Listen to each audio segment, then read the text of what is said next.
કે સૌથી પહેલા ઝડપ વાળું સૂત્ર આપણને આવડે છે. તો ઝડપ બરાબર ઝડપ જોવો જોઈએ. ઝડપ ક્યાં આપેલી છે? તો કે અહીંયા આપેલી છે. તો ઉપર અંતર અને નીચે સમય. તો ઝડપ બરાબર અંતર ભાગ્યા સમય. એવી જ રીતના જો તમને અંતર પૂછેલું હોય તો અંતર છે એ લખીશું અંતર. હવે અહીંયા શું કરવાનું? તો કે આ ઝડપ અને સમય બે બાજુ બાજુમાં છે તો એકબીજાના ગુણાકારમાં છે એટલું યાદ રાખવાનું કે ઝડપ ગુણ્યા સમય. એવી જ રીતના જો તમને સમયનું સૂત્ર પૂછવામાં આવે તો સમય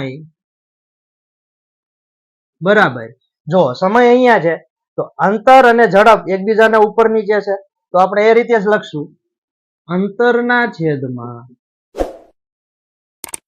ઝડપ.